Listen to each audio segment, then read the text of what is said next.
style-là. Ouais. C'est moi qui le fais? Ouais. Vous savez que j'en fais pas sur mes films? C'est vrai, j'en fais pas.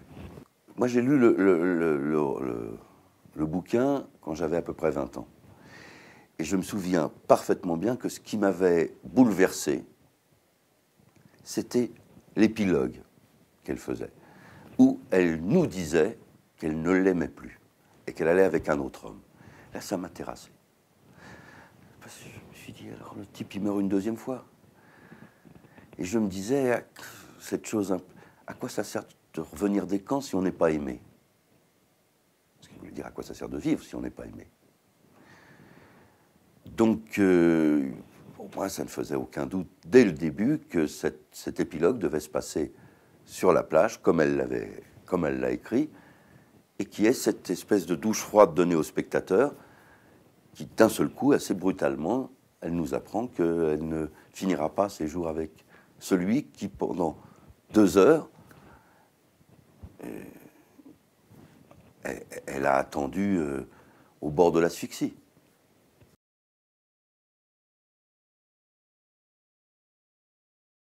En fait, celle qui est dédoublée dans mon idée, c'est celle qui n'est pas dupe, quand on n'est pas dupe de soi-même.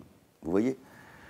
Et là, dans ce truc hyper fort, elle descend, on fait croire que c'était avec elle qu'on va découvrir. Non, on reste dans cette attente. Le fait qu'il soit revenu ne nous éloigne pas de l'attente.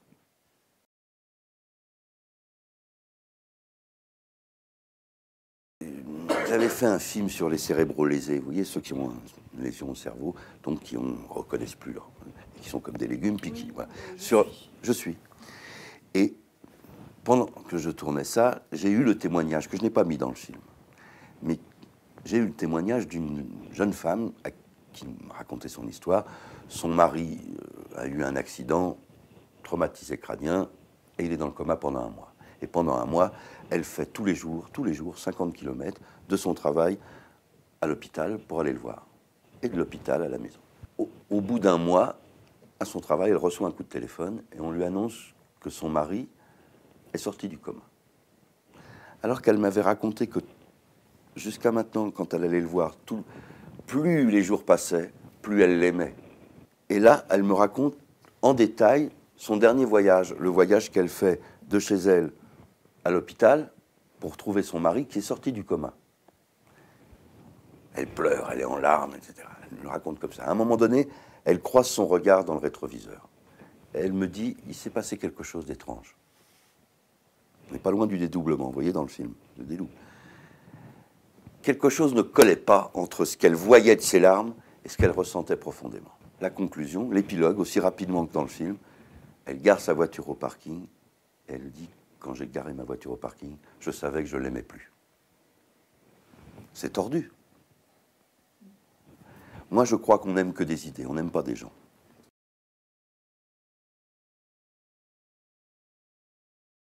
S'il y a bien une chose qu'on peut dire de la douleur, de cette chose qui s'appelle la douleur dans le récit, c'est qu'elle a une certaine épaisseur. C'est ce que j'ai pu observer et ressentir au contact de mon père dans l'enfance. Mon père qui a vu ses parents et son petit frère déportés en 1942 à la rafle du Veldiv. Ils ne sont jamais revenus. Et moi, j'étais pas né. Par contre, 20 ans plus tard, il y avait toujours, chaque année, le 16 juillet, une petite lumière qui s'allumait. Le couloir d'un appartement, la petite lumière, je ne savais pas qu'est-ce que c'était que cette lumière. Ben, cette chose-là, après les mots sont venus, on m'a raconté. Donc voilà, il n'est pas étonnant qu'il y ait des concordances, puisqu'on parle finalement du même phénomène.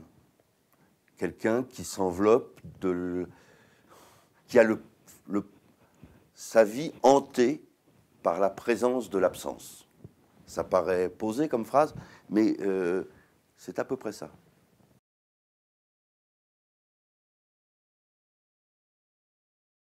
J'ai retrouvé en le relisant là, puisque quelqu'un est venu pour me proposer de l'écrire. Quand j'ai relu le récit, j'ai retrouvé les sensations que j'avais eues à l'époque.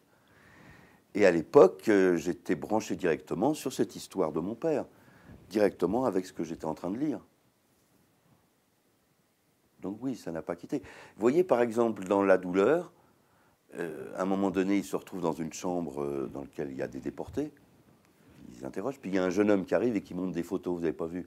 Bon, eh bien, c'est mon fils qui fait le rôle, mais il n'est ni plus ni moins, il fait le rôle ni plus ni moins de mon père, qui, à Orsay, à l'hôtel du Tessia, à l'époque, c'est le lieu où revenaient des déportés, eh bien, il ne savait pas que ses parents et son frère n'allaient pas en faire partie, et du convoi d'après. Et si ce n'est pas celui d'après, celui d'après, etc., etc. C'est très proche de ce qu'elle vit.